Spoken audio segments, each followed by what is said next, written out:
Mr. Hitler, if you think we're on the run. We are the boys who will stop your little game.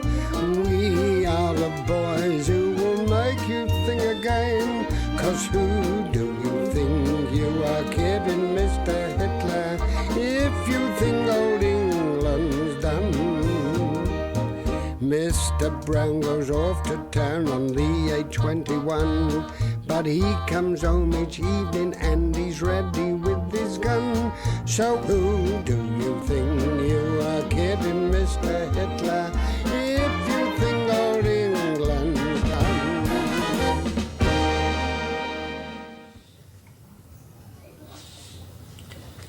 What are you going to have, Wilson? Well, I think I'll have toad in the hole, sir. I think I'll try the fish and potato pie. Yeah. Well, we better get in the queue before the rush starts. Yes, right.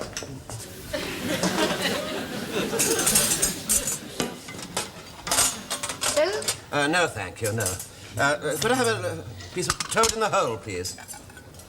Thank you. One toad. Thank you. Tap. I wonder, do you think I could have just a little bit more toad? I'm sorry, only half a toad per portion per person. There's a war on, you know, next. Right, please. What sort of fish is it? Snook. Beg your pardon? Snook. Could I have the toad in the hole instead, please? I wish you'd make up your mind. Harrison Sweet. Yes, please, yes. You're... Next. Fish pie, please. Oh, what sort of fish is that? Snook. Can I have the toad in the hole instead? Oh, blimey, another one. Look, I'm not having this old lark. Listen, the fish pie snook. Got it? Snook. Next. Red pudding. Yes, please. With or without? With, please. Hey, I saw that. I beg your pardon? Don't you come that old lardy-dale talk with me. Put one of those bits of bread back. You know you're only allowed one. It says so up there. Don't forget there's a war on. I'm hardly likely to forget it, am I? And don't forget to take your dirties back to the hatch. I always do. Oh, no, you don't. You left your dirties on that table yesterday. I've got enough to do without clearing up your dirties. Now, look here, please. I Well, don't go and sit down, Wilson. Making an exhibition of yourself. Red pudding. No, just the custard, please. Oh. Have to watch my figure, you know. I think you've got a nice figure. My friend and I think you look just like a great big teddy bear, don't we, Betty? Oh, yes. Just a great big cuddly teddy bear. I really think so. Hang on. Oh, I'm sorry, Mr. Mannering. You got my steak ready, Doreen? Oh, yes. Go and get Mr. Walker's steak, Betty. Oh, coming up. Mr. Walker's steak!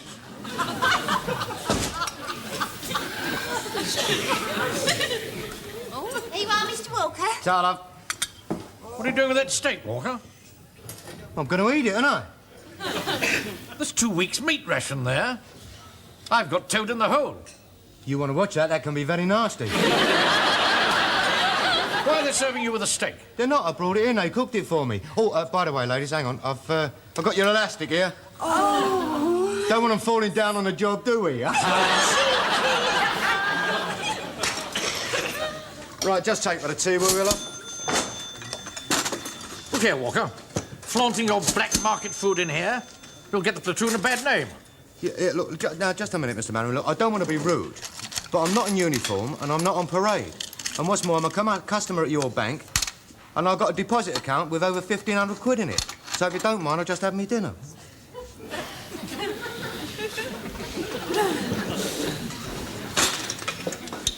Mine's 1 and 2. To be exact, he's got 1,542.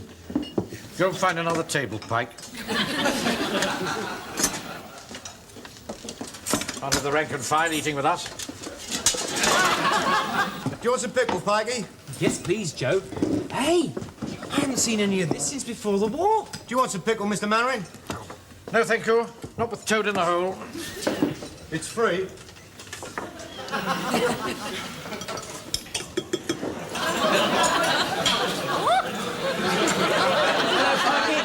Hello, Joe. Hello, mate. Hello, Mr. Mannering. I called round the bank, but I just missed you. I come to say goodbye. Look, don't tell me you got your calling up papers at last, Jonesy. Here, listen, give those boars hell for me, will you? And Jonesy, if you don't come back, can I have that 10 bob you borrowed? There's no call for you to try and be funny, Joe. If you want that 10 shillings, you can have it. I was only joking. Sit down, Jones. Everybody's staring at you. Well, let them stare, Mr. Manning. I wear this uniform with pride, I do. Mr. Jones, those mothballs went in our dinner. Well, don't shout it about. Everyone will want one. Do sit down, Jones. You're showing us up. Yes, all right, sir, all right, sir.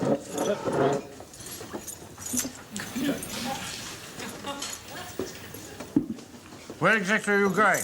I'm going to London tonight, sir. It's the 42nd annual reunion for the veterans of the Battle of Omdurman, sir. Really? Yes, you know, I served in that campaign with some distinction, you know. I should have been mentioned in dispatches, but I think they ran out of paper. That was the last cavalry charge made by the British Army. I'd like to show you. It was very exciting. I'll show you. No. Yeah. Not just now, Jones, please. Well, No. Hang on. What's the game? All right, I'm only going to borrow them. You see, there were these two huge rocks, you see. Huge rocks like that. You see, like that. And General Kitchener, he was over here. And the Mad Mardy, he was over here. All of a sudden, you see, there was this great big bugle call. Like that. And all these dervishes and all that lot, they come rushing towards us, fuzzy wuzzies, and charging away like anything. And General Kitchener, he was standing on his horse there, or rather sitting on it, and he was as cool as a cucumber. And he said, "Steady, boys. Don't shoot till you see the red of their eyes." I think he said the whites of their eyes, didn't he? Yeah, he did say white, but he should have said red, you see, because all that dust and sand there makes your eyes red and makes you get a lot of bloodshot eyeballs, you see. You get a lot of bloodshot eyeballs in the desert. I don't mean lying around in the sand on their own. I mean when you get chance to your head, you know. Jonesy, now. You finished with my pickle? No, I haven't finished yet, you see. So, anyway, these dervishes and fuzzy wuzzies, they charged at us remorsefully, you see, and we kept repulsing them, and then they come at us with those great big choppers, and they were chopping off heads left, right, and centre, and there was blood everywhere, and the corpses, they were 8 foot high, they were. Oh, it was terrible. Hey, you don't have battles like that anymore, you know. No, I'm afraid they don't. Well, Mr. Manning, I'll leave you to enjoy your dinner. You know what I'm saying, sir? I seem to have somehow lost my appetite. Yes, so have I. We can't waste food in wartime, can we? Mr. Walker, mind if I have some of your pickle? No, you help yourself. Might help to make it a little more palatable. Yes, right, yeah.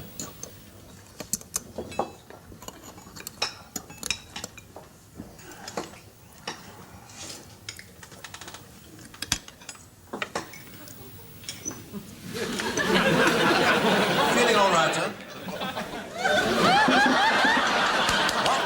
What on earth happened to him?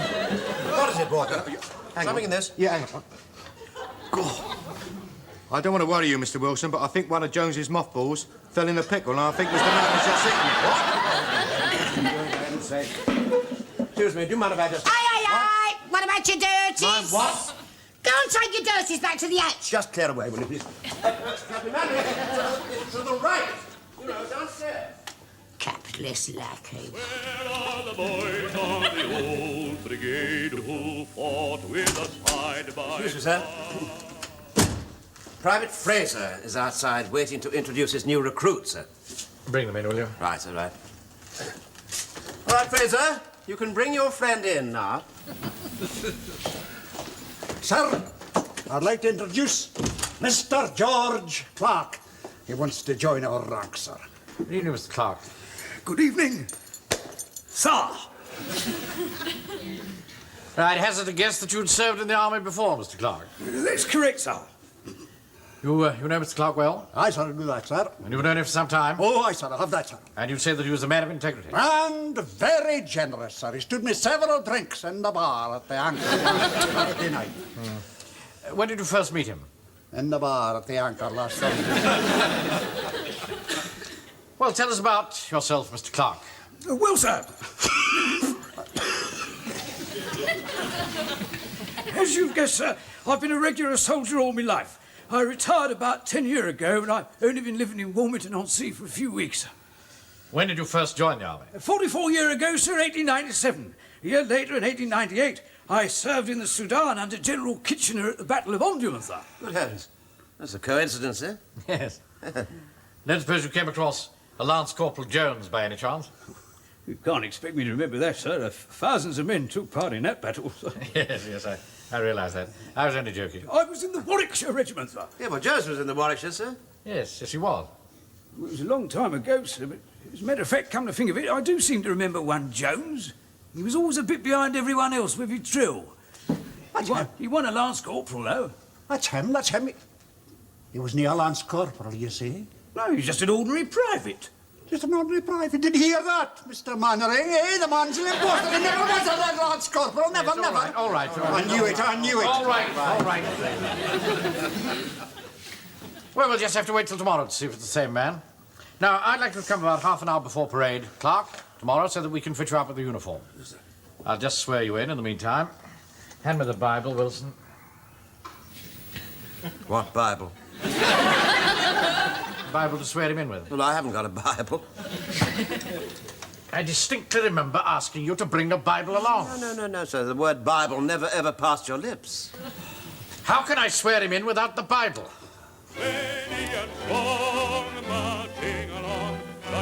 Well, hurry up, Godfrey. There's only 20 minutes to parade. I shan't be a minute, sir. Haven't you got a pair of braces? Oh, I always wear a belt to keep my trousers up. Oh, you should wear braces, you know, otherwise you're not dressed right. If I wear braces, I certainly won't be able to dress right. Can't you find him a better blouse than that? It's the best I can do at the moment, sir. The customer's rather an awkward size. Well, you'll have to alter it, that's all. Must have you smartly turned out, Clark. This is a very efficient unit. When do I start training, sir?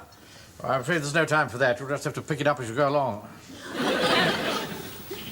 Kelly, this fella Clark says he knew Jones in the Sudan. But that was back in 1800 and frozen stiff. I mean, how would he remember after all these years? Aye, but this fella says that the Jones he knew was always a beat behind everybody else when they were drilling. It still doesn't prove anything, Mr. Fraser. Oh, son. You do not look rough, Jonesy. How did the reunion of the Battle of Omdi Bum Bum go? Omdurman. I bet you and your mates were reliving that fighting all over again. We had a very nice time, Phil. You were drunk, were you? Drunk? No, I wasn't drunk. I just had a rather convivial evening, that's all. Well, Mr. Mannering wants to see you in his office. Oh, right. Hold on. Come on, boys. We don't want to miss this. Come in. Lance Corporal Jones to see you, sir. All right, Fraser. I don't need you to show me in the office. Evening, sir. Evening, Corporal. I want to introduce you to Private Clark, our new recruit. Oh, how do you do? Hello, Jonesy. You remember me? No, I don't think I do. Of course you do. 14789 Private Clark. Oh, hello, Nobby. Hello, mate. Long time no see, eh? Yes, a long time. You remember me now, don't you? Yes, I remember you now, Nobby, yes. Yeah, I remember you, mate. I remember you very, very well. I think it's nearly time for the parade, sir. I'll go and fall the men in. Right. Give me a chance to introduce Clark to the rest of the platoon. Yeah. This way, Clark. Shut the door. Al, you see that? See what? I tell you, I've a kind of a notion that these two, Clark and Jones, didn't like each other very much. You and I have an old mixer, Taffy. Maybe, but there's something about between those two that Jones doesn't want us to know about. Really, Mr. Fraser, I can't believe that. Can't he? I can. There's no smoke without fire. No smoke without fire. Where are the boys of the old brigade? Where are the lads? Well, you see, after parade, I took this fellow Clark along for a drink. And when he had stood me a couple of pints, I came out to them directly. I says, "Tell me, what did happen between you and Jones?" He was very evasive about the whole affair, but from what I could gather, reading between the lines and putting two and two together, it seems that these two of them, they were out on patrol, and somehow they got captured. Well, Jones managed to escape, and he left this fella Clark in the desert to die. Mind you, there may not be any truth in it, but what I always say is, there's no smoke without fire.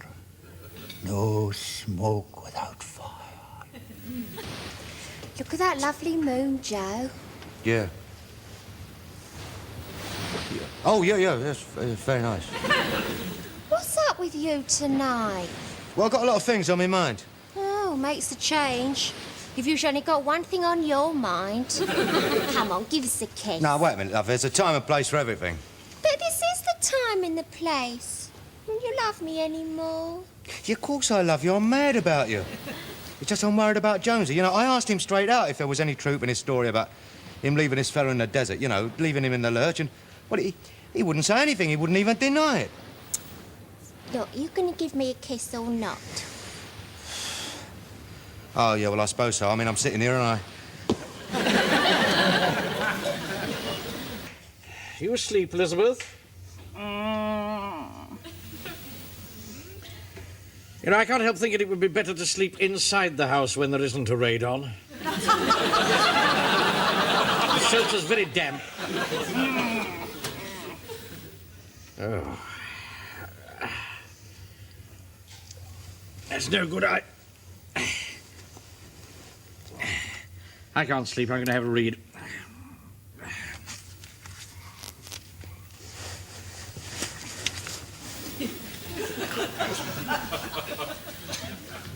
You know, I'm sure you'd be much more comfortable if I were on the top bunk. Post, Mr. Jones. Oh, thank you, Raymond. Oh.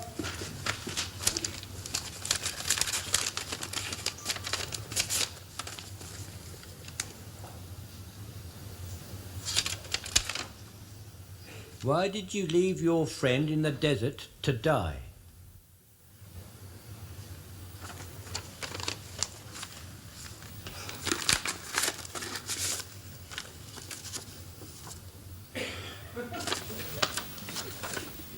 There's no room in Warmington-on-Sea for a coward.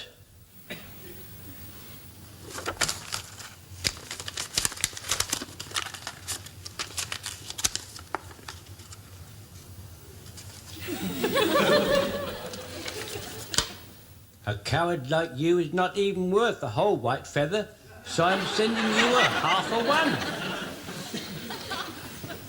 Raymond? Yes, Mr. Jones? Raymond? Yeah. I want you to look after the shop for a little while. There's something I've got to do. What's that, Mr. Jones? Something I should have done a long time ago, boy. That's the only way.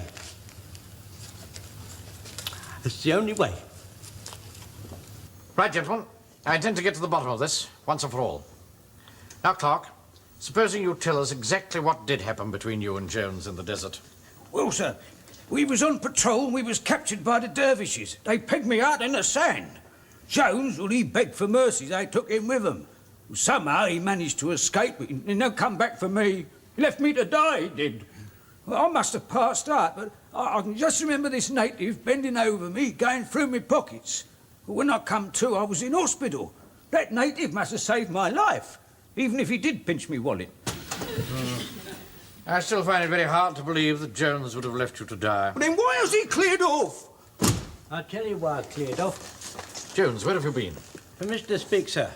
First of all, I'd like to thank you for having faith in me, sir. Up to now, my lips have been sealed.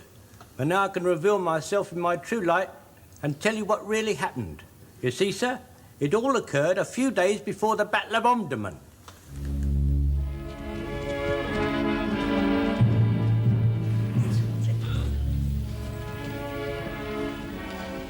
Private Clark and I were part of a patrol sent out by General Kitchener to find out the strength of the Mahdi's army. The patrol was under the commander, Colonel Smythe, a tall, resolute man of iron. who scarcely spoke a word. The other officer was a young, raw second lieutenant, just out of Sandhurst. He was the colonel's nephew. There was also a young cockney, Private Green. He kept our spirits up with jokes and merry quips. The sergeant was Sergeant Ironside, a nasty, coarse fellow who kept giving us the rough side of his tongue. I knew that patrol was doomed from the start. As I looked up, I could see vultures wheeling overhead, waiting to pick our bones. And then, as we rounded a corner, there was an old Farker blocking our path. Turn back, said the old Farker. It is written in the sand that before the sun sinks, all of you will be dead. Rubbish, said the colonel. Clear out the way, you old fool. Do not go against the will of Allah, said the old Farker. What's written in the sand is written in the sand. None of us took much notice of him as we all marched past. However, as we drew level with him, the sergeant gave him a mouthful of coarse abuse. This seemed to upset the old Farker. He said something to the sergeant in Arabic. I didn't understand what it was at the time, but later I learnt it was a curse upon us all. Well, we didn't have long to wait before the words of the Farker came true. About midday, when the sun was scorching down like a great big burning brass ball, suddenly, without a word of warning, a fusillade of shots rang out. Take cover! Take cover! Take cover! Take cover! Take cover! I rushed over to the lieutenant and cradled him in my arms. To think of this young boy dying out here in the foreign burning desert, it was too much to bear. Thank you, Jones. You're a good chap. It's dashed hard luck it's happening like this. I want you to promise me something. What's that, sir? When you get back to England, I want you to go and see my mater. Yes, sir. Tell her I couldn't help it. You couldn't help what, sir? Falling off my horse.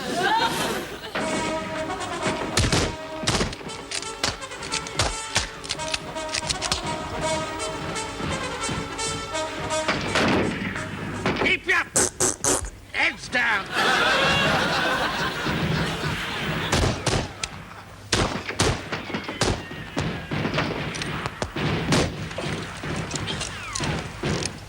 Uncle Arthur. Yes, Franklin? In case we don't get out of this alive, something I want to ask you. What is it? It's about you and Mater. Well, I'd rather you didn't ask. I won't. That's it, don't.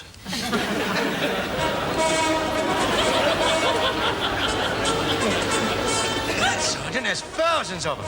Shut up. Keep your head down.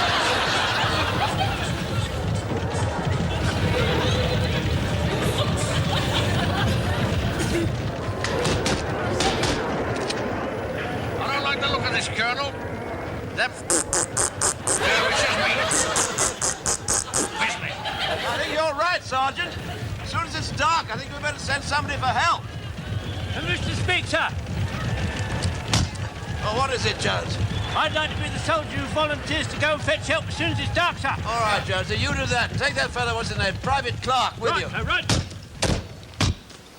We managed to creep out during the night, and the next morning we were on our way for help. Little did we realise that at that moment, nasty savage eyes was watching our every move. All the time the sun was beating down on us, and we had to stop for a rest. It's then we realised our water bottles were empty. Suddenly we looked up. There was two horrible dervishes looking down at us. We were trapped, caught by the dervishes. We knew what we were in for. I was ready to take my medicine like a man, when all of a sudden, Private Clark flung himself down in the sand and grovelled and begged for mercy. I couldn't stand it. I had to look away. Those dervishes didn't know the meaning of mercy. They pegged Clark out in the sand and left him there to die. They dragged me behind them for miles. What fate was in store for me, I had no means of knowing. After hours of this torture, we stopped, and they started to cook a meal. Suddenly, one of them said something. The other pulled out a dagger. Next minute, they were at each other's throats. They fought like demons. I realised this was my chance. They weren't taking any notice of me, so I worked my way over to the fire. I burnt through the ropes, and I managed to stick it.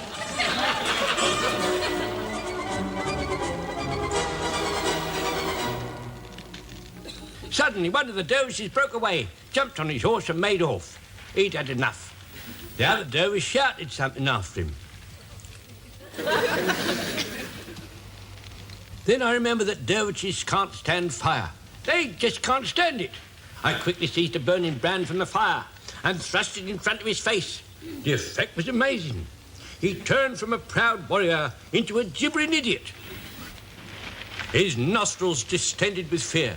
Then he shouted, Kaya-ka-ka-ka, Kaya-ka-ka-ka-ka, which translated literally means, put that light out, put that light out. I made him take his robes off. I had him at my mercy. I quickly put them on over my uniform, took the horse, and before you could say knife, I was hurrying back to rescue Private Clark. When I got back, I thought Clark was a goner. I cut the ropes, took his wallet out of his tunic to send home with his personal effects. I opened it, and inside I saw something that, in spite of the heat, made my blood run cold. There was a photograph of the Colonel's lady. The Colonel, sir, was a very upstanding gentleman, but his wife was not quite so upstanding. I think that she and this Private Clark had been... I couldn't believe it.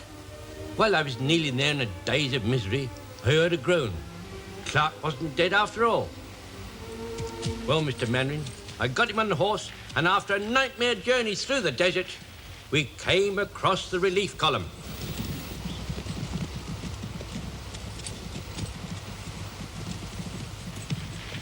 Well, Private Clark was taken back to headquarters, and I never saw him again until last week. And then, sir, I've got to tell you something. I kept that secret locked in my bosoms all those years. The secret that nobody knew, except Private Clark, the Colonel's lady, and myself. Why on earth couldn't you have told us this before? Well, I couldn't, could I, sir? While I thought there was still a chance that the Colonel's lady and the Colonel himself were still alive. That's where I've been the last 2 days. See, I went up to Somerset House, didn't I, looking through the records. And I'm happy to say that the Colonel and his good lady are now up in that great parade ground somewhere in the sky. where the breath of scandal cannot touch them, sir. And now at last I got a chance to burn these letters. I'm sorry, Jones. Right. Now I'll deal with Clark. I think he went outside a few minutes ago, sir. Well, why didn't you stop him? Well, He's not going to get away with this, you know. Right. Come on, after him.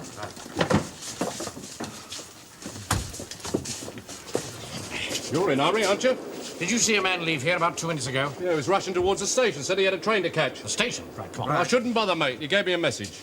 I'm to tell you he's very sorry he's had to resign and he'll post a uniform back to you. He can't do that. Desertion's a serious crime, ain't it? Yes, it is, very. What you going to do? Put him up against the wall and shoot at him with water pistols or thrash him with a wet lettuce? Don't push me about. Just clear off, will you? Pike, yes, sir. Jump on a bicycle, see if you can catch him. He's not worth bothering about, so let him go. No, I didn't like him. My mum said never trust anybody with their eyes too close together. The moving finger writes, and having writ moves on. What's that got to do with it?